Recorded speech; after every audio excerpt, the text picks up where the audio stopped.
Good morning, everybody. Good morning and welcome. Good morning, everybody. Thank you so much for joining us in Newcastle for PESA 2017. We're going to begin with a welcome to country from our dear Auntie Sandy, and then I'll continue with a few words afterwards. But I'd like to begin with welcoming Auntie Sandy.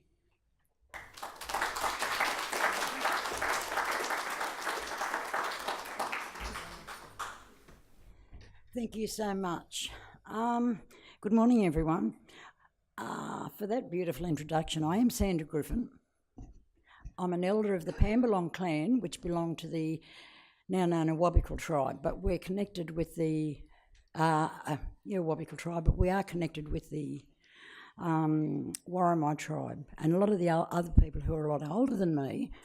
I didn't think there were anyone older than me. I thought I was the oldest, But anyway, they've always said that we are Warramai.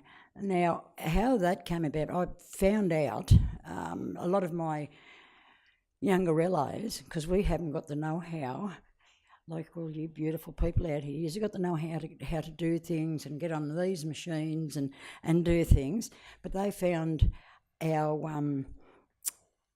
went right back to our family tree, right back to, believe it or not, when Newcastle was first founded. My great-great-great-great-grandmother was born not far up, just up here, in a birthing unit with, up around there, but her father was a white soldier, English soldier, brought out here to quell the Aboriginal uprising.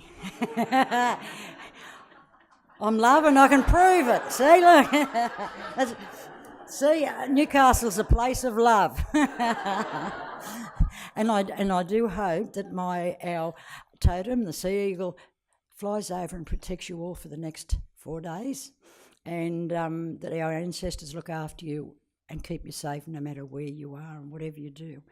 And also to help you with your up here and getting to what you need and what you don't need.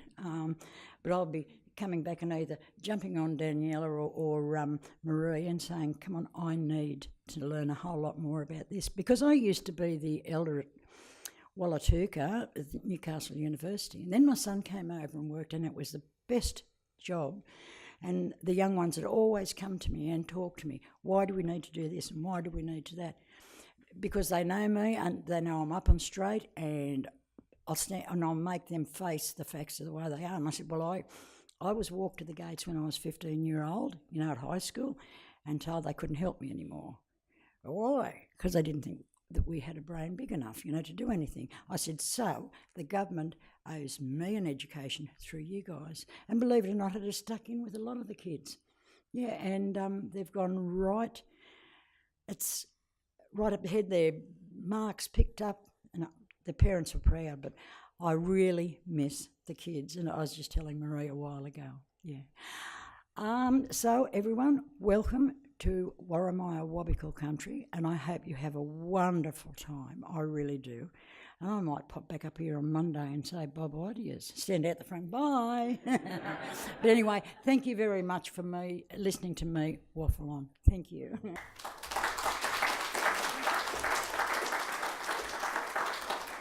Is the wonderful Associate Professor Maree Grupetta. Maree's work is at the University of Newcastle at the Wallatuka Institute. Her work is diverse, with a focus on Indigenous participation and experience in university, pre-service teacher training, gifted education, juvenile justice, health programs, and the use of digital technology. She teaches extensively in education, Aboriginal education, ethics, and Indigenous research methodologies, and is a significant leader at Wallatuka, recently acting director of Wallatuka. She's a wonderful and engaging speaker and a deeply respected colleague of the university, and it is an absolute pleasure to welcome her this morning to give the PESA 2017 opening keynote, exploring cultural connotations of birth and death. There you go.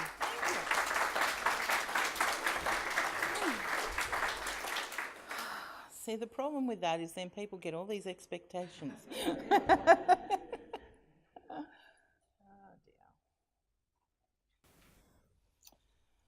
All right, so when I was asked to do this, I kind of had a look at it and thought, what am I going to say? So I had a look at what was on the website for the conference and found these very interesting things that you're all going to have discussions about being witness to birthing and death, and these rituals and all the moral dilemmas that go with it, and in particular something to do with the digital world and how that's going to change what we do. And I think it always changes what we do and what we think about. But where does it fit within what cultures believe about birth and death and everything in the middle? So I'm just going to have a general discussion about some of those things. Most people think that birth and death are a kind of a cycle, but not everybody. For some, it's a very linear kind of a thing. Some people believe that everything is a cycle. Most Indigenous people believe that everything is a cycle. And that's true of most places around the world, not just Aboriginal people. But everybody has their own beliefs about what is or isn't happening when we are born, when we travel through life, when we die. And we assume there's a beginning. And for most of us, we assume there's an end. But whether that end's an end or whether it means we're transforming into something else is dependent on what culture that you are working with. But we also have those that have competing or dual beliefs. And I wanted to mention that because a lot of people don't realise that Australian Aboriginal people are not all the one and they don't all believe the same thing. So I'm a Guyinbaraay woman, and that means that while I'm at Wallatuka and on Wabaka land, I'm actually out of country. So I follow the beliefs of the people that are here, but they may not be what I personally believe or what my parents believed, what my grandmother believed. But that's okay because they're similar in some ways. But if we were to go to the other side of the country, it'd be the same as if you were asking France to speak for Spain, because the countries are very different and the beliefs are very different, and not everybody believes the same things. But we also have the fact that for much of our history, Aboriginal people were schooled for a good portion of the time by a lot of the Christian churches. So by Catholic churches and Church of England churches and those sort of things. But we also have an awful lot of Aboriginal people who are Muslim or Jewish, depending on where they came from and where they mixed with. So we have those beliefs mixed with our own base of spiritual beliefs. And what happens is it becomes up to the individual to decide which thing they believe in terms of their culture, their religion, their upbringing. And for many Aboriginal people that I've spoken to, they have 2 or 3 different beliefs that anybody else would think are competing. But they're actually not, because somewhere in our head we resolve the difference ourselves. And we have our own spiritual beliefs that still go along, and we may still go to church. Doesn't mean we don't believe both things at the same time, which can be confusing for other people because they're actually trying to figure out how we fathom that, but we're cool with it, so we figure everybody else should be fine. But I thought I should mention that not everybody believes the same thing, even within certain cultures, and there's different influences on those sort of things. I also had a bit of a look at life cycles. You're probably familiar, like I did the life cycle of the butterfly. It's almost a circle because, we're understood that the butterfly will decompose and provide life for something else. But if you look at a human, we kind of stop. We don't join it back up. We don't join it back up. We assume that we don't go back and create the cycle again. And finding a linear one that actually had women in it instead of men was a challenge. I'm telling you, that took me quite a while. But I was determined. But very linear in that we assume you start and you go all through to the end, and then what happens? We don't think about whether there's a going back to the beginning again. We tend to not think about that. So we also have the beliefs of biology that then conflict with belief. And I personally love this particular fact. The egg that created you was formed inside your mother when she was a fetus in your grandmother's womb. It's like a Russian doll. We're all connected that way. So amazing. I looked at it and thought, isn't that the most amazing thing you've ever heard? My own daughter's about to have another baby and I'm thinking, wow, look at that. That egg was formed when she was in here. That is so extraordinary. Biology can be very interesting, but it doesn't always coincide with what you believe in terms of spirituality. When does life begin? Do we think life begins at the moment of conception? Do we think it begins at the moment of birth? Do we think it happens somewhere in between? And there's huge conflicts between different religious and cultural beliefs on this. And within the law, there's all sorts of rules about when a baby is actually alive, when it draws a breath, if it doesn't draw a breath, all of those sort of things. But we each have a different belief about when we are actually beginning. So it's not just at birth. It might be before birth. It might be before you were even conceived for some. It's an interesting idea that we have so many different beliefs about these things. So both of my grandmothers were midwives in a country town. One was Indigenous, one was non-Indigenous. So between them, they developed nearly every baby in that town. I have seen so many births, you have no idea. Because I was the oldest girl, so they brought me along as the assistant, to boil the water and all that sort of stuff. In my family, that's not actually my role. One of my aunts is the person who does births.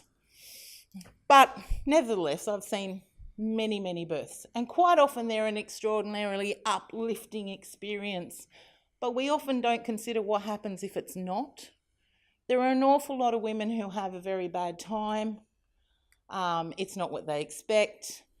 And then you have this whole comparison about some places where women give birth in a much easier way. And is it because Western civilization has sort of made birth more of a medicine than just a birth? And does that then put more strain on the mother in those situations? I did learn rather quickly that the one thing you can't do is feel that you need to push as well, because you end up exhausted. And that happened when I was with my daughter. I was like, come on. And afterwards I was like, oh, I can't do that. I'm just so exhausted. So, yeah, it's you need to step outside yourself and let them do it. But it's only one start.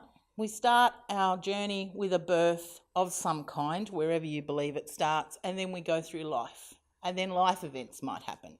We might meet a life partner. We might marry or not marry, depending on what we believe. And I'm not going to go a lot on, we've had a lot of debate on marriage the last few weeks. I'm going to leave that right alone. But we might raise our own children or foster children or adopt children. There are many ways to get children.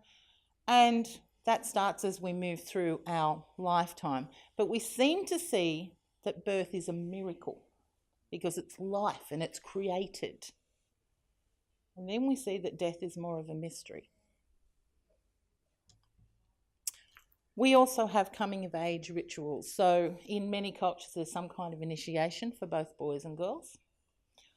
In a lot of places, they're around the age of 12 or 13, which is not what we think is an adult in terms of the law saying an adult is 18 or 21 or something of that nature.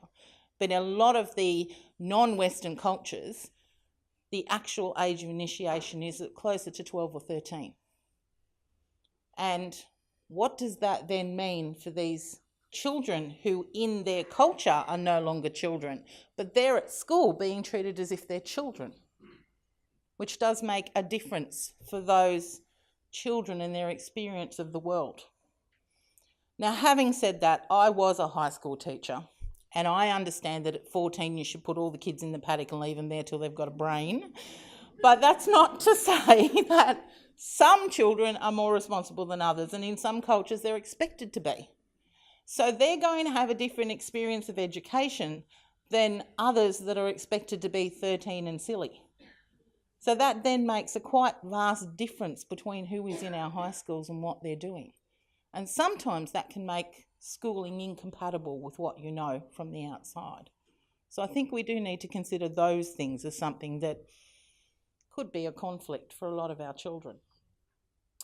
Adults might be when we have our own children, because I don't believe that everyone's just an adult at a magical age. All of a sudden, that's it, you're a grown-up. You're a grown-up when you have to be. And I'm distinctly remembering my 28-year-old son coming in the door, I don't know, a couple of weeks ago. He's got a key, see? So he came in and he didn't expect me to be home. And he's come in and he's gone, you're here. And I've gone, I'm here. Why? And he said, well, apparently I didn't adult very well this week. And I went, okay. And he goes, there's no food in the house. I need something for lunch. I said, there's ham, there's bread, go. So he's just gone and made himself a sandwich. But I'm now wondering how many times he comes in when he doesn't adult and helps himself, because clearly this has happened before. Like, 28, can't adult yet. All right, fair enough then. But it's an interesting thing about when are we a grown-up? When do we stop being dependent on our parents or on other people? When are we responsible for ourselves? At what point does that happen?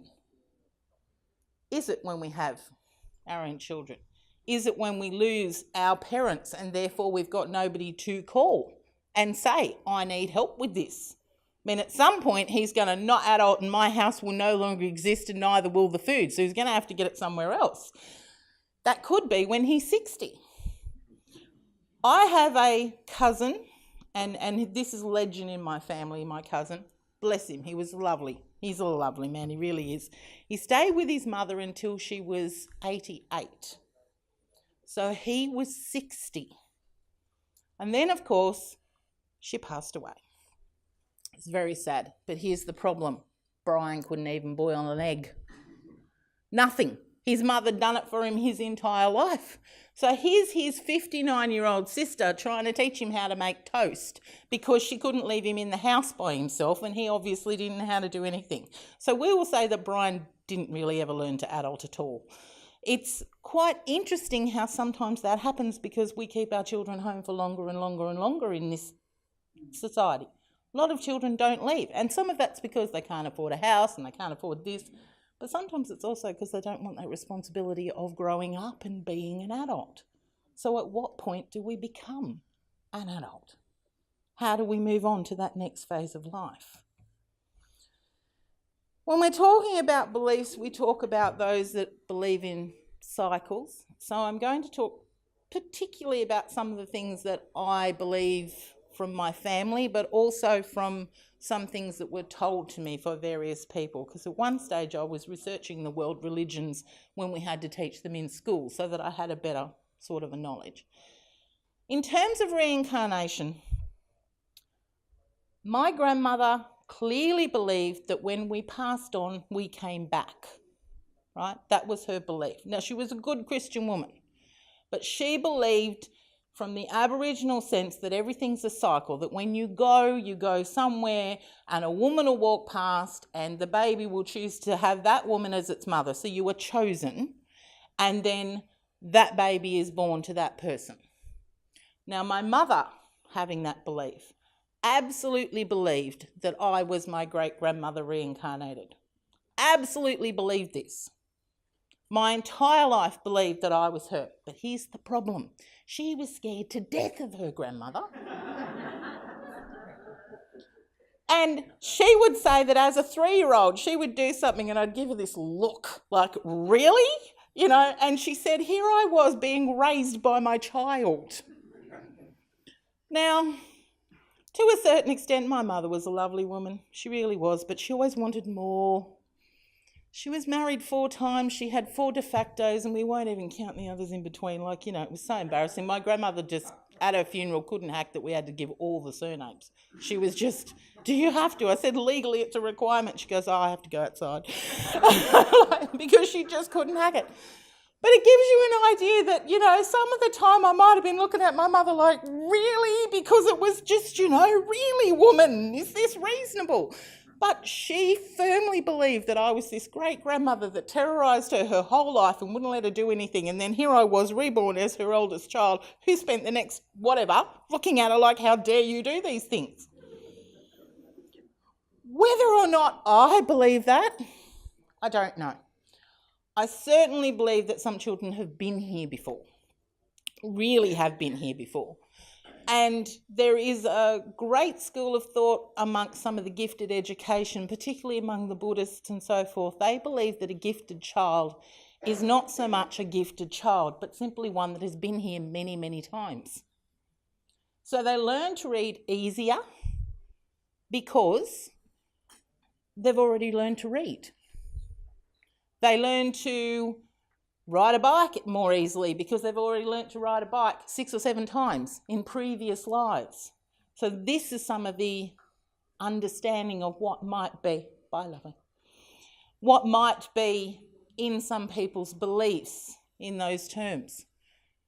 That if you are being reincarnated, for many people it's because you have to learn something. And that's certainly true of what many Buddhists believe, that you have to do it in a cycle. You learn, and as you learn, you're trying to achieve, perfection of some kind. But I had a Buddhist monk tell me once to be very careful what you promised. That you should never promise somebody you would love them forever. Because while they were doing this cycle, and you're doing your cycle, you might reach perfection. But you've promised that you're going to be with them forever. So you're going to be reborn every time they are until they get it. This was like 10 years ago. It's never left my head. I'm like, oh, geez, wow, that's just a profound thought.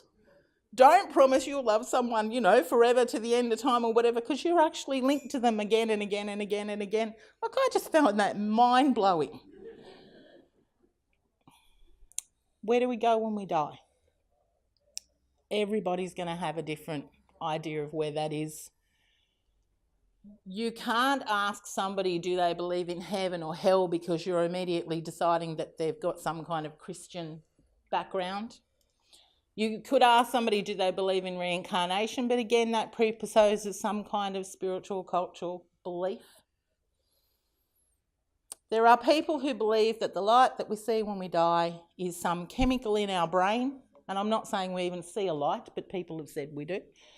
But it's a chemical in our brain to make us feel better so that we don't have a massive stress problem as we're passing away. That's what some people believe. Other people believe that it's taking you to see your parents or your loved ones. Somebody else believes that it's taking you into some kind of afterlife. There are other people who believe that the light that you see when you die is actually the end of the birth canal as you're being born into the next life. All of these things exist amongst us at any one time. We all have these different beliefs about what something is. And I think you need to reflect on what you believe before you start asking somebody else what they believe and why that might be different. Whether there's a body, whether there's a soul or some kind of spiritual element, and whether it's got some kind of difference, again, depends on your personal belief. You say things like dust to dust, ash to ashes, and I'm fully aware that's in a Christian burial funeral, but we're thinking about whether or not the body goes back into the ground and does something to nurture the world.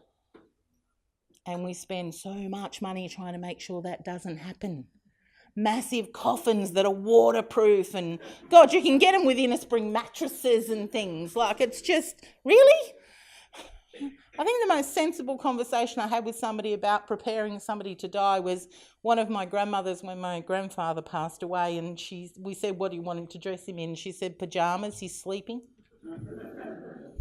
Fine, seems reasonable to me. Now, when I said that birth wasn't actually my area in my family, I'm in charge of death. And it's one of the reasons why I'm actually able to have conversations with people a little bit easier, because in a lot of Aboriginal groups, you don't talk about death at all. It's taboo. You don't talk about it. In some groups, you can't even speak to people who have been diagnosed with some sort of life-threatening illness because it's considered really taboo to have that conversation. So we have all of these questions about what happens when we die, but we got no idea because the only people who know have gone. Like, how are we going to know? We can speculate all we want, but we're just making it up. We used to look after each other in our homes until we died. We used to dress the bodies and lay them out on the table in the parlour. That, by the way, is why funeral parlours are called funeral parlours, because that's where you laid the body out, in the parlour, usually on the dining room table, and everybody walked through. The flowers were because we needed to mask the smells and things that were associated, and all of these things just have become so removed from us now. We don't spend that time mourning or looking after the people who are dying. Most often people go to, a hospital or something else, and we remove it from ourselves because it's easier. And because death seems to be something that a lot of people fear. Although oddly, we're fascinated with it. So that's why crime shows are very popular. The Walking Dead's a runaway hit. But, it's removed from us in another way because it becomes fantasy. But when there's a real death, we don't really want to interact with it that closely. And we may not want to have the conversations that need to be had and those sort of things. My husband's Maltese, and when his mother passed away, I was really into this whole, wow, this is how the Maltese do it. It's quite interesting. It's very loud. Lots of wailing, lots of crying. And we're trying to organise the funeral, and it was very difficult because she actually died on Easter Thursday, and then you can't be buried over Easter at all. Doesn't happen. Got to wait till after. So there was all this stuff we had to put off. And we're all sitting there. So there's my husband and his two sisters, and there's the son-in-laws and myself, and everybody's screaming and wailing and crying, and at some point one of the brother-in-laws and I looked at each other and went, righto. And we just arranged the funeral over the top of the screaming, because otherwise we would have been sitting there for days. But apparently that's the way it happens, because when my father-in-law died, we did the same thing, because, they just keep wailing and screaming and can't make a decision, and that's just what they do. And when I spoke to my husband about it afterwards, he goes, yeah, but we just do that. I said, but doesn't anybody ever stop doing it? He said, well, somebody always does, or nothing had happened. I went, oh, okay. He said, so the rest of us just keep, screaming, wailing, whatever, and somebody will go, right, this is what you're doing. He said, and somebody did it. Oh, okay, fine, righto. But it's not the way that I see things happening in our family. But as I said, I'm responsible for the death. So if somebody dies in our family, I arrange the funeral. I've probably had the conversation with nearly everybody in my family about what they want and how they want it. And most of the time it's fine. But I'm going to show you a story that's not as funny, but I find it terribly amusing. So my grandmother passed away, and she had particular preferences because she was a very, very old woman, and she wanted to be buried in a winding sheet, right, which is a very old-fashioned way of being wound up, and the funeral parlour said they could do it. And they're in the country, and I'm in Sydney, so we're arranging all this on the phone, and there's going to be a viewing, and one of my aunts who, oh, hell, she's stuck up. She is. She's just pretentious, right?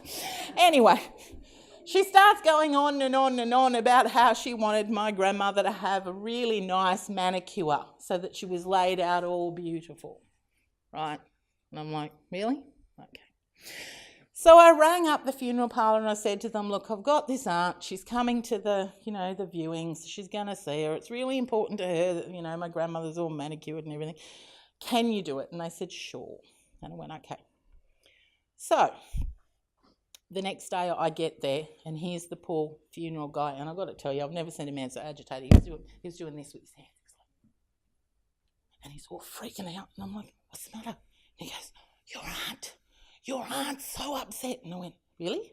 Okay, why? And I'm thinking, God, what did you do? Did you lose her? What happened? I'm having. And he goes, well, you called late in the day. And nothing was open, and the only nail polish we could find was like this iridescent hot pink.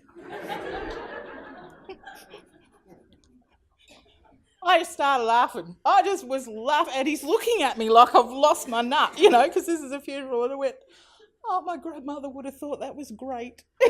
She really would have, because she had a sense of humour. And he goes, your aunt doesn't. She's losing it. She's screaming. She's rah. And I went, here's the only other thing you need to remember. And he said, what's that? And he said, she's not paying for the funeral, I am. And he went, oh, thank God. And he just walked off. He's perfectly all right. We think about things as not being funny. You're not allowed to laugh at a funeral. But you should laugh at a funeral. That's why it's funny sometimes to laugh at something that you remember of a person or the different things that people do. We try and remove ourselves from the process so far that we can't even have normal conversations about it. And we need to. This is something that we are all going to do. The idea of being scared of death is something that most of us have. And we always preserve the idea that we should preserve life. The human life is a gift and that we should preserve it as long as possible. Not sure I entirely agree with that, because there are certainly people who don't want their life preserved past a certain point, and I'm not going to go anywhere near those laws in Victoria and all that sort of thing, but there are people sometimes who are ready to go, and then there are families who keep saying, fight longer, fight longer. Maybe the person just needs to be allowed to make their own decision and decide what their treatment is and how they do it, and very many people will do treatment for their kids, not for themselves, depending on what's happening. And I think we need to think about as well, I like this particular fellow who's saying when he asked this question, what is your criteria for a good death? If I asked each and every one of you that question, you probably already have an idea in mind how you'd like to go. Many people would rather they just went to sleep and didn't wake up. Some people think, something quick like a car accident, as long as I don't know anything about it, Most of us don't want to know. We don't want the thinking about it part, the leading up to it part. But that too might be something that gives you time to talk to people and do those sort of things. How do we prolong what we left behind? There's a poem that says something along the lines of if you leave a beautiful garden or a redeemed social condition or something of that nature, then you've left a reasonable mark on the world. We've all seen the really ornate headstones that some people will have, or the really flash poems. Don't get that so much anymore because it's all lawn cemeteries because it's easier to take care of. But once upon a time, we built massive crypts to mark where we were in our passing. Maybe you wrote a book. Maybe you sang a song. I've told my children that they have to stand up and tell everybody that I made the world's best hamburgers, because seriously, I do. And they've all looked at me and said, that's what you want to be remembered for. And I said, sure, why not? That seems as reasonable as anything else, because nobody's going to care. On your headstone, it only says born, died, and who your loved ones are. Nobody talks about the bit that's in the dash, from this date to that date, all of that stuff in the middle. The only people who remember that's your family or your loved ones, unless you're really, really super famous. I figure I'm not likely to be super, super famous like, Einstein or somebody that people talk about all the time. There's photographs, there's videos, and now there's likely to be your Facebook page and your Twitter account and various other things. But what happens in the cultures where you're not permitted to show a photograph of the dead? Where you're not supposed to utter the name of the deceased. And that's a lot of Aboriginal cultures. You're not supposed to say the name out loud once they've passed, because we believe it calls them back and they can't rest and they therefore can't go on. So the more you call them, the worse it is. Whereas other cultures believe that the more you say the person's name and the more they're remembered, the more important it is to the family. But we have different perspectives of this. We're not supposed to show images of those who've passed. Now, my daughter actually said to me one day, can you stop sticking your photo everywhere? Because it's her job, if I pass, to go and find all the photos. She's supposed to get them all taken down.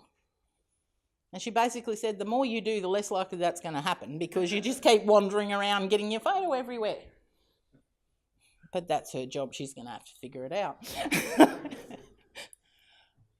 We don't think about whether or not Facebook pages that show somebody who's passed away are appropriate. I personally have a problem with members of my family going, rest in peace, Uncle so-and-so, before I've managed to tell all the normal people who aren't on Facebook, that the person's gone, because I think that's really horrible that you hear it from somebody else because it was posted on Facebook.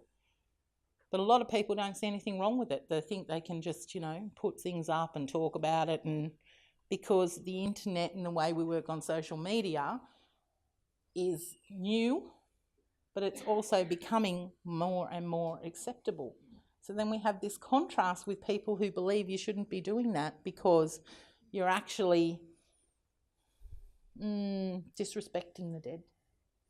And I think that goes back to something that Auntie Sandra said when we were sitting there, and she said, you shouldn't be talking about getting a new topic for philosophy about death. You should be talking about getting a new topic called respect, because it would cover death and everything in between, because you just have to be more respectful. And I think that's where a lot of what happens in the newer spaces of the digital footprint is quite often not considered respectful by many cultures and many people who are older. It's a challenge to those things. And many of us don't have conversations with people about, what do you want me to do with your Facebook page? What do you want me to do afterward? It's actually really hard to close down somebody else's pages, because if you don't have the passwords and the login, how do you turn it off? You've got to make all these applications, and it's actually much harder than we think just to make those things go away, so they linger. And at any time you can put somebody's name in and click image and get images of people that you don't even know are there. I know this because my daughter did it to prove to me how many places I appear. I went, oh, that's a bad photo. Strange places, I don't even remember the photos happening, and they pop up on other people's pages. When you get a chance later, Google yourself and hit image and see what you get. So talking about death, as I said, in many Aboriginal cultures is taboo, but it's also many cultures around the world, people don't talk about it. It's also because we don't want to talk about it. So I was reading an article in The Conversation where they actually did a survey of how people talked about it, and they came up with, people said they'd gone, they'd passed away, they'd passed on, they'd kicked the bucket, because why is that better than saying you died? Like, really? Carked it. Oh yes, that's respectful. Gone to a better place. Well, yes, we do hope so, but there's some people I'd have my doubts if they were going somewhere it would be better, but you know. And the one I particularly liked was that Aboriginal and Torres Strait Islander participants preferred finishing up to passing away. Well, passing away, I've said that myself a number of times. I have never heard an Aboriginal person say finishing up. Ever. I was like, wow, I need to go and ask people whether they've heard that. It's quite odd. Have you ever tried talking about death with a loved one? In any way, shape or form. And I'm talking about those weird conversations, you know, like I'm wandering around my house and I go, oh, when I die, that's yours. And my daughter goes, shut up. I go, well, you need to know. No, I don't. I'm going to throw it all out anyway. She actually is. She really is. She's like, you know, the person that throws everything away. But it's just, those conversations become hard and we don't want to talk about them. But a lot of the time we're not actually talking about an imminent death or a death that's happening near. We're just in general saying, I want you to have this at some point. And my grandson, who's 7, wanted something that I had and said, can't I have that? And I said, what about you wait till I die, buddy? And he goes, can't I just have it now? Well, righto, well, that's one way of avoiding the topic altogether. We'll just give it to you now. Seems reasonable, doesn't it? But, you know, why is it so difficult to have these conversations? Goes back to our own fear. But don't you need to know some of this stuff? Don't you want people to know some of these things? Another reason why it becomes difficult is games. You don't die, you respawn. You get infinite lives in some games. I play games. You probably think I don't, but I do. I can actually beat most of my kids. And I even know which levels have the most lives, so I can go and stock up on lives before I go back in to try and do something quite difficult. And there are some sections that my kids get me to do because they can't get out and I can. But infinite lives. And if you die in a game, you just come back another day and plug it in and start again. You go back to the password, you go back to the save. Where do we learn that people are not immortal? Person dies in a movie. The new movie comes out, the person's alive again. The same actor, different character, but same actor. How do children understand that people actually die? we try not to let them know about death in the real world. We spend a lot of time protecting children, and that's been very recent in our history, because up until 100 years ago, children would have seen you dress the corpse.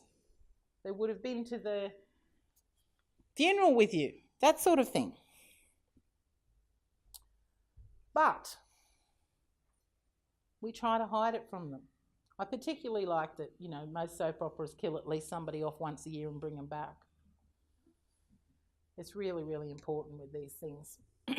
There's also a thing about immortality in kids, particularly teenagers. I'm sure you're all aware that most teenagers think they're immortal. That's why they jump off things and do crazy things. And although most kids do, especially with all the superheroes movie, off the roof I go, you know. So there's this scientific explanation that your brain's not developed enough and eventually, you know, you'll stop feeling immortal. It's supposed to happen by 25 years for women and men by 30. I don't know. I still know people that are 50 it hasn't happened for, but, you know, we'll just leave that alone. Maybe it's when you have your own children and you understand life's more precious. Maybe it's because you face death and then you start thinking, well, maybe I'm not so immortal after all. That might be because you've had a diagnosis of some kind of life-threatening illness, so suddenly you're aware of your own mortality in a much different way. Do we have conversations then, or do we just become more creative about not talking about that as well? Do we only talk to the professionals that are looking after us and not to families? Why are we so willing to have somebody else deal with these issues? To have somebody else handle these things instead of us? The Conversation put out a series of about 6 articles about palliative care and dying at home. They're a good place to start reading. There were some very fascinating things in those articles that I highly recommend. As a for instance, the assumption that if you go to palliative care, you're actually dying. I would have thought that, but apparently that's not true. They just handle really serious illnesses and medicines and those sort of things. So when you get sent there, people go, am I dying? And the guy who was writing it said, well, it's not an immediate dying. That's the point. It's a managing whatever's going on with you, and it may not be dying right at that point in time, whereas I automatically assumed that if you went to palliative care, that meant that you were going to die. So it's interesting that it's removed in a way. As well as palliative care, you have funeral parlours, funeral insurance. Dying's big business, really big business. So the idea that we might start doing it back at home, doing it ourselves, is probably never going to happen because the whole industry would fall apart. But we have this idea, we have more say about what we need to do and how we need to do it within Western culture. But because people don't talk about death, we've now got this rise of places. Now, this is particularly in the UK, but they're happening everywhere, where you can get a soul midwife who is a non-medical death companion to talk to you about death. This is because your family won't. Then you have death cafes and salons where people can congregate to talk about any aspect of death, or ruminate about intellectual and artistic morbid endeavours, because it's not acceptable in the normal world to talk about death. This is quite bizarre. The industry is growing in so many odd ways because we won't have the conversations ourselves. It's quite strange.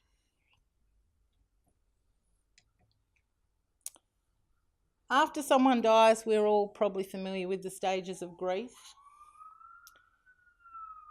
But not all cultures go through grief the same way. Some people want to distance themselves from the event, have the funeral as quickly as possible, clean everything out, move on, because that's what some cultures do. Other cultures have further beliefs about continuing contact with the deceased, having discussions with ancestors, rituals that need to be done, certain things that have to be done throughout their lifetime. So not even, just the thing about like maybe after a year you go back to the grave or something like that. Many cultures include the deceased in their living for many, many years. That too is something that Western culture finds quite odd sometimes, but yet it's the way that some people interact with people and with what they do. One of the beliefs that I had the most problem with reconciling in my head, and as I said, there's two different lots of beliefs when you do these things, is, as I said, my mother absolutely believed that I was my great-grandmother reincarnated.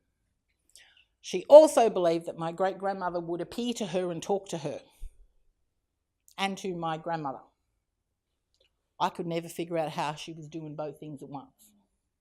Like, that actually strikes me as weird. If she's been reincarnated, how is her spirit also here talking? But apparently that's perfectly reasonable. Okay then. I never saw her. That's cool. Oh, that's great. But you know, that was how they understood this thing was happening. She would give them advice, or she would appear when something was life-threatening or something bad was going to happen. And that was how they knew it was going to happen, because she would appear.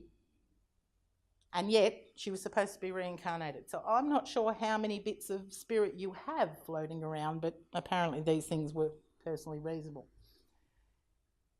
If we look at stages of grief in children, so younger children, it's actually a completely different thing, because children don't have those conversations about death, and they don't understand death in the same way. And because they see it on TV a different way, or they're playing games a different way, they have a different idea about death and how it works. So they quite often search for meaning, and they're disorientated and they can't reconcile themselves to what happens. But after time, they will include this new information in there. One of the reasons they do that is because people tend to do things like just replace a pet when it dies, instead of explaining to the child and letting them grieve. It's not something I actually hold with, but I have to tell you, I was guilty of it once. My grandson had a yabby that lived at my house because his mother didn't like it. And said yabby decided to cark it one day. I'm going to use cark it because, you know, it just did. It just turned belly up, and I'm like, oh, I think he was 3. So I rang his mother and said, listen, the yabby's died. I need to explain it to him. And she goes, oh, no, you can't. You know, you can't tell him, he's too little. And she does this whole thing. So she convinces me to go and get another yabby. Now, I'm not inclined to actually do that most of the time, but I try and let my kids parent their kids with, you know, so I thought, all right, she's his mother, I'm going to do it. But here's the problem. The yabby was a blue yabby. The only one I could find was actually a Marin, and it was orange. It was about the same size, but it's completely the wrong colour. So I'm like, what am I going to do? So anyway, I put it in the tank, and he comes over and he goes, what happened to the yabby? And my daughter looked at it and went, oh, she left him out in the sun, he got sunburnt.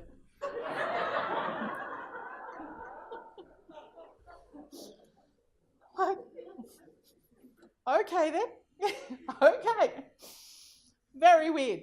Now, having said that, my nana had a cat, and she lived in the country, so the cat was a mouser. So you don't actually, you know, the cat was just called Puss. That was its name. But I like cats, so I would play with the cat. Sometimes the cat liked me, sometimes the cat didn't like me. I would, you know, visit her. When I was 13, I figured out it wasn't the same cat. She kept getting cats from the same place, and nearly all of them were identical. Grey tabby, white socks, but this particular one when I was 13 had white all up its chin and was a completely different looking cat. Turned out there'd been 13 pusses or something like that over the years. This is why sometimes they liked me and sometimes they didn't. She just, every time the cat died, went and got another. She never bothered to tell any of the grandchildren. Like, there's hundreds of grandchildren. She never told any of us. She just went, yeah, that's Puss. Because the cat was a working cat. It was nothing to do with being a pet. She didn't bother to tell any of us about that. That just seemed to her perfectly reasonable. We exclude children from funerals for adults. We don't take them because we figure it's too upsetting for them. Is it though? If they get part of that grieving process, like not necessarily all of it, but if we exclude them, do they never get to have some of the questions they need? And are we excluding them for the sake of the child or because we can't cope with what they might say? Because I think that quite often is the decision. I'm too upset, therefore I can't cope with what the child might say. And it's not realistic to the child in the end to think about these discussions that we might have And the odd thing is, where do children talk about dying? Do they do it the same way they did sex when they didn't have sex education in schools? In the corner, comparing notes. Is that how they figure out what happens? Or is it in movies where they see funerals and things and that's where they get all their information from? Because if we're not having those discussions with them, where do they learn it from? These two are things that we don't think about very much. All right, so 2 of the things that we have that will be born and we will die, that's a given. Everything else in between is kind of up in the air because you make your own choices and so forth. Aboriginals believe that we're all visitors, that this is not real. We visit, we go through our life, and then we go back to where we should be. In some ways, it's very close to the idea of reincarnating each life and learning a lesson as we go, but we don't seem to think that you need to learn a lesson. You're just here doing the best that you can. So we don't have all those connotations of having to be good or you go somewhere horrible, which is actually really good. Because, you know, everybody else has all this stuff about if you don't behave well, you're going to go somewhere horrible. You know, we don't have that. It's great. So we still believe you have to be reasonable to people, and we have other cultural ways of behaving that control what we do with others and how we interact with others. But it's not hinged on what will happen at the point of death and how we'll be judged. I know somebody I was speaking to was talking about how you were judged when you died and they would weigh the good against the evil and all this sort of stuff. And I thought, oh, there's a scary concept. Weighing every single deed that you did for your entire life seems quite... Your beliefs impact how you handle events. They impact how you talk to each other. They impact how you talk to children.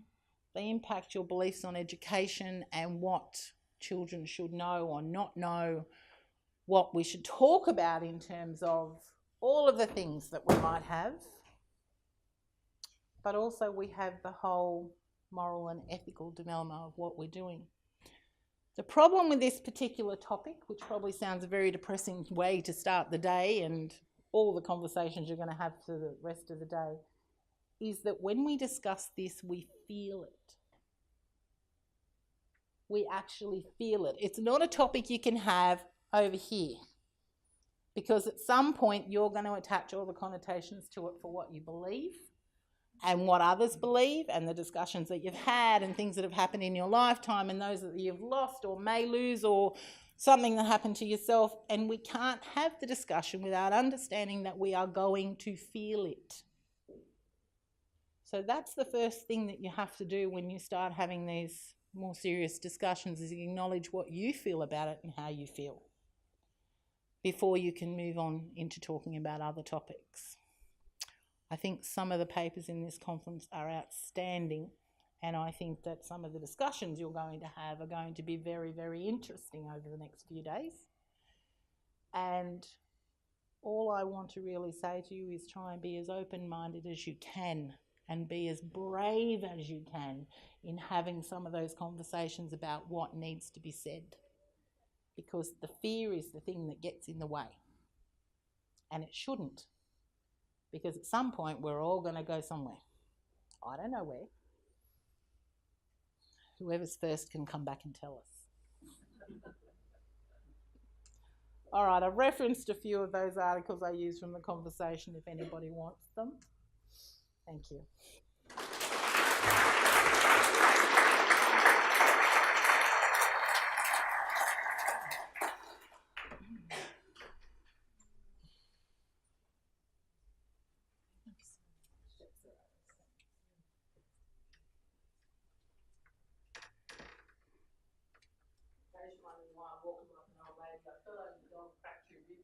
Exceptionally good.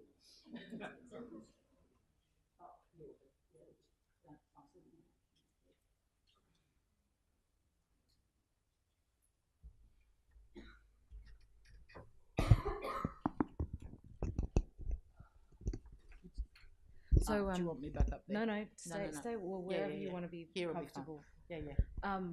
Okay, so we're going to ask some questions. Yep. some very, very interesting questions. I hope of a very, very interesting conversation that you've opened up. We have a roving mic down here with Rachel. Have we got some questions from Jay? Yeah. That would be fantastic.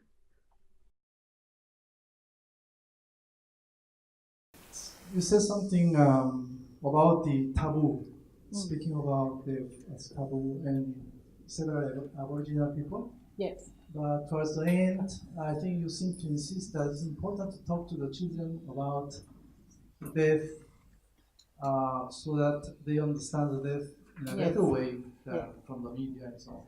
Yeah. But I want to, because my presentation is about also death, and then my argument is that we have to teach about this in a very early age, as we do like sexual education and other type of education that is critical. But this Aboriginal point of view that the life cycle, if you die, there is a way of coming back, and then this normal cycle, the death is a part of that normal cycle. Then it calls for a question: why is that those Aboriginal people who believe that the life lives a cycle, they cannot even speak about death? I understand that, of course, death is difficult. I mean, I don't want to die. But why, for those people who believe firmly that the life is a cycle and that you are going to come back, they'll be frightened, or they don't even want to speak about it? All right, to answer that, so many people believe that life is a cycle, but we also believe that within our group there are certain people who have certain roles. So as I said, some people have birth, some people have death. So within my cultural role, I can speak about death because I'm the person who handles that. But other people would not. And if there is somebody who's, say, diagnosed with cancer or something like that, there's a good portion of an Aboriginal population who will no longer interact with that person because they can't have that conversation. But it has the cultural rulings about who can speak about it and who can't. So to teach it in schools, what you need to do is go to the local Aboriginal community and find out what they believe and find out who can speak about it and have that person guide you in what you need to say, because some people can and some people can't. Like there's some really odd rules. I mean, in the Northern Territory, a son-in-law is not allowed to speak to his mother-in-law, like ever. From the minute they get married, he can never. My husband wanted to instigate that rule in our family, but like it's a ruling in a particular group that the son-in-law is never allowed to speak to the mother-in-law. So there's different cultural expectations. It's not to say that you can't work around them. And if you're talking about death with Aboriginal children, you need to bring one of the elders in who's authorised to speak about it so that they can then guide them in what they need to know. Anyone else?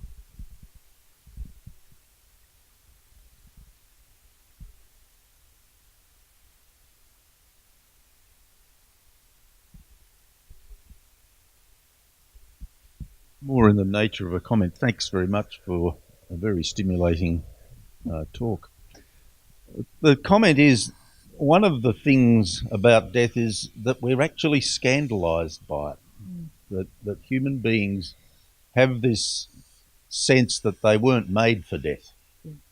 And that's why it becomes such a problem for us, that we have this kind of sense that we really oughtn't to die at all. Yes. And yet we do. Yes. And so the reality, it seems to be, how do we handle that scandalous thing that we have to go through? And I mean, all kinds of beliefs then flow out of that as a way of attempting to kind of give some sort of explanation why we should die at all, when really we shouldn't. I mean, we feel we're immortal. Yes.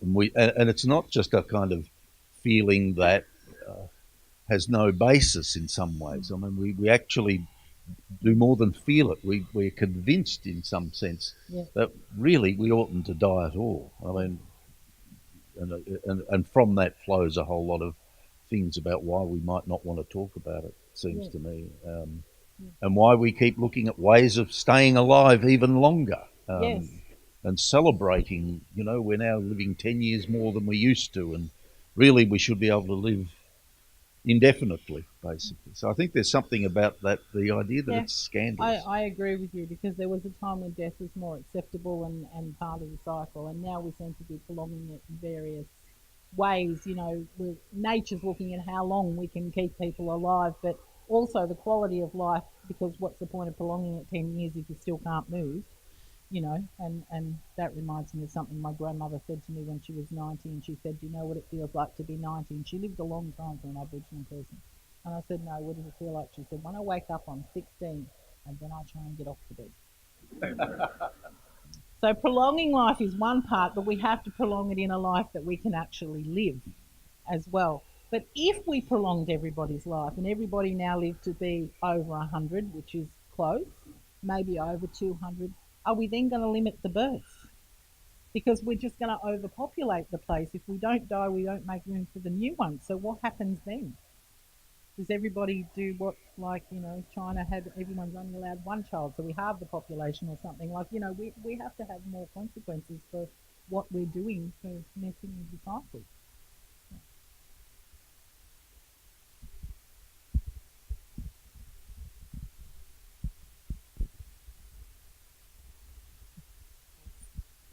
I've got more of a comment. Following on from the scandalous, that death is scandalous, I think one of your slides hit the nail on the head where you were showing that in nature death is part of a cycle, and then here we are as humans that we feel we're removed from nature, and that we come to the end and it's like this linear thing. So I think by thinking of death, by thinking that we're removed from the natural cycle, that we're not part of the food cycle, that somehow we're special, this is where this idea about the death being scandalous comes from. Now, you also mentioned death cafes. I run death cafes. Oh, excellent.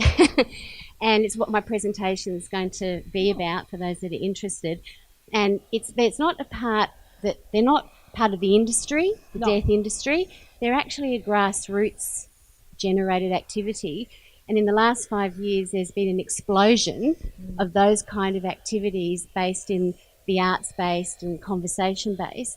And it's because I don't think we're afraid of death. It's more that death, we're unfamiliar with it. So it's about, we're starting to become interested again. So all these activities are helping us to re-engage with death because we don't have anything in our culture at the moment that is starting to come back. So it's really interesting where it's going. Yeah, I think it is very interesting. I only read a little bit on death cafes, but I was very interested to see that it came up. But I think it still goes back to that, people not wanting to talk about it with interventional senses. So you need to have a place to have the conversation. I think people do want to talk about it, but if you bring up death at a dinner party, you're morbid. What's wrong with that person? They shut down.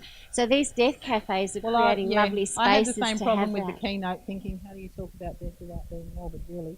Well, it's quite difficult. Because we're interested. That's so right. We want it. So it's a different conversation, but that's the thing. How do you do it without having that thing? So you need places to do that. Yes.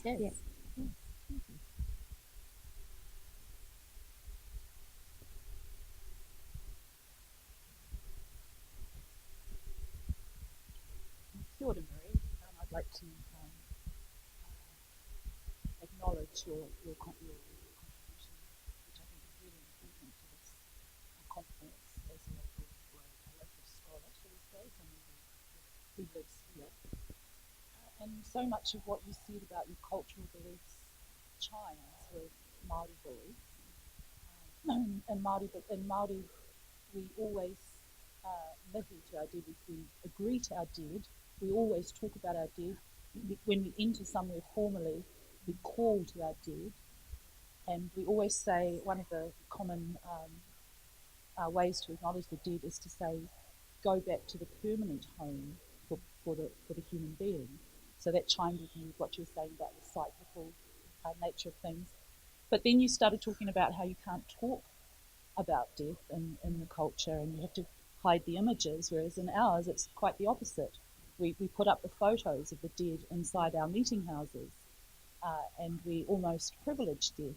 And I just want to connect with that last point about this emergence of this kind of grassroots, mainstream facility, I suppose, for talking about death. And you know, I suppose in some ways the rituals around death have become one of the last bastions of Māori culture, and we do have the dead person in our home, or in the if there's not a meeting house available, the open coffin. And for me personally, it's growing up and kind of being part of that culture. For me, there's a feeling of closure when I see the dead person and we rub noses, we lean over and touch noses with the dead person. And it's that feeling of kind of saying goodbye to that person. So that's all I really have to say, but I really thank you for your presentation.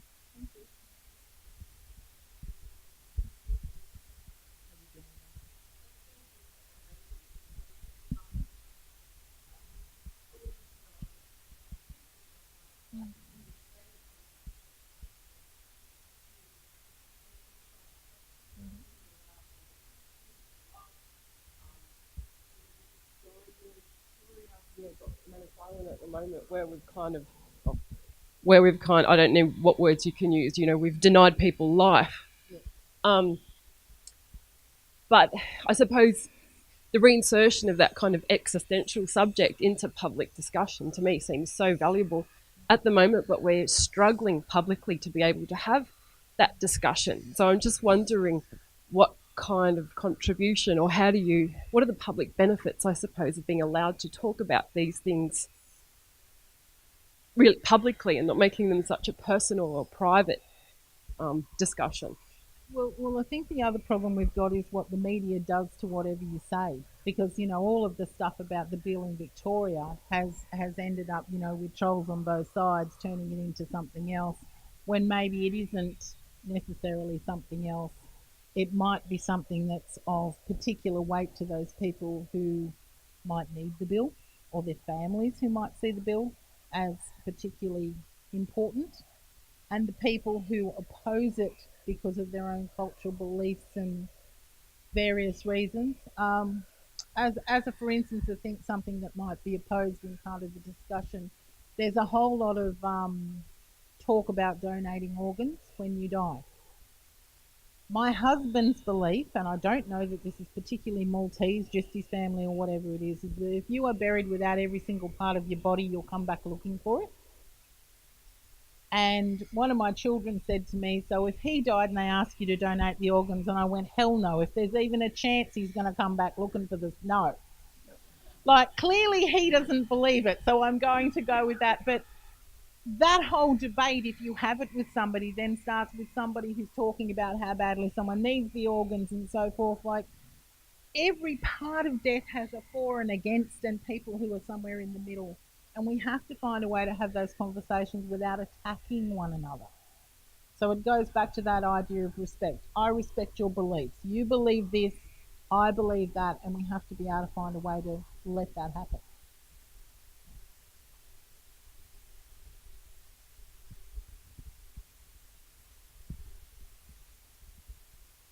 Okay, thank you for your speech. The discussion is very hot because all of us want to be immortal. By the end of last year, a scientist, the futurist from the Google, his name is Ray Kurzweil, predicts that in the year of 2029, all of us will live more than 300 years. Wow. And in the year of 2045, and all of us will be immortal because of AI, intelligence, artificial intelligence. If it is true, and the discussion will be meaningless, because if it is not so, we will prolong our memories by the video to our children. Yeah. What do you think of that? Thank you. Well, okay. I'm thinking about how that would work, and I'm thinking of that movie with Robin Williams where he was a robot that was ended up being told that he was alive, and but there's no reason we're not storing a good portion of ourselves somewhere anyway because of this digital footprint that we have. I'm just not sure how we reconcile not wanting to show the photos or say the names or have the videos maybe there becomes a way that you only show them to a select few, that they're password protected or something of that nature. I really don't know how we're going to reconcile that with the cultural beliefs that say you should not be using that after they die. So, I don't know, I'm flabbergasted. But, you know, when you first said live to 300, I thought, gee, I hope they've cured arthritis by then. Anyone else?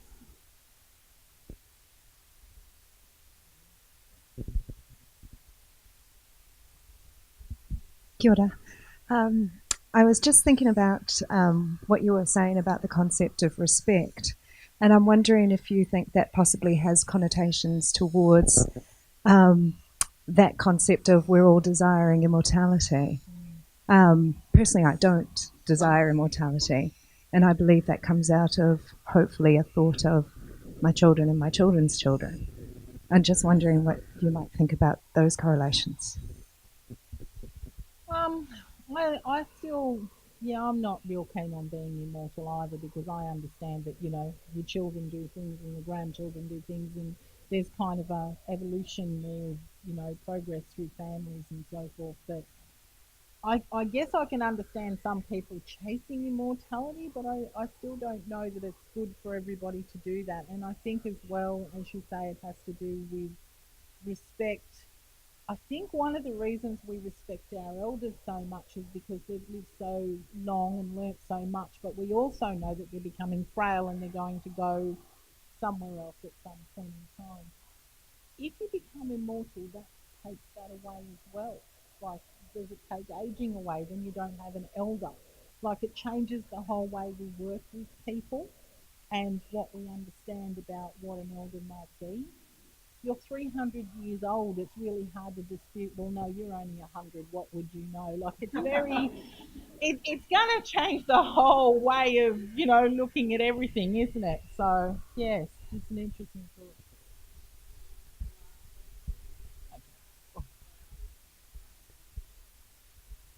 Yeah. Thanks. Thank you, Maree, for that presentation. I think it was a really great reminder of being kind of sensitive to the nuances of how to talk about this to students or to people that we work with. So thank you. I really appreciate that. I guess this is a kind of pedagogical question for me, especially with regards to living in a settler colonial society where life and death is distributed vastly differently, depending on, for all of us in different ways.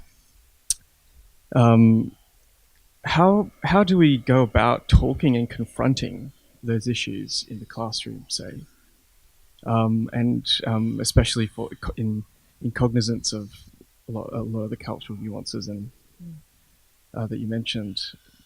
Say if I'm teaching about Aboriginal deaths in custody or the Northern Territory intervention, something like that, where death is distributed.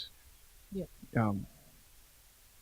How would you suggest we go about talking about those things, or is there no easy way of talking about those things? No, there isn't. And as I said before, I mean, if you can get someone from community to come in and help you with that discussion, that would be useful as well.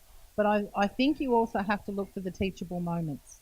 So apart from the places in the curriculum where you teach about world religions, where you might have some discussion about what people believe in terms of what happens after we die or what religious beliefs are, there's also the event where someone comes in and says their pet died or a family member's ill or those sort of things. And I think we tend to go there and shut the child up rather than allowing the class to possibly have a bit of a discussion at that point in time, if it's appropriate, you know, depending on what's happening. But if the child's bringing that in and it's a teachable moment, then maybe that's when you jump on it and just put a small idea in there. But I'm always reminded of what I was told about telling children about sex. You only answer the question they asked. So, you know, where does the baby come from? Out of mummy's tummy. It's 2 years before they ask how it got in there, right? So you just answer what they ask at the time as well as you can. And you do it in such a way that you talk about different people having different beliefs. There's a woman called Barbara Kimonay who did a lot of work on the us and them. And she said one of the things that you shouldn't do when you're talking about world religion is say, we believe this and they believe that, because the minute you do that, you position they as anyone else away from you. So if you're a Christian teacher and you're talking about they as in the Buddhists believe this, you position them as the other. So instead of doing that, you say Christians believe this, Buddhists believe that, the Jewish believe this, and you name the religions, but you don't ever make them an us, a they, or a we, because that way it allows everybody to have that conversation.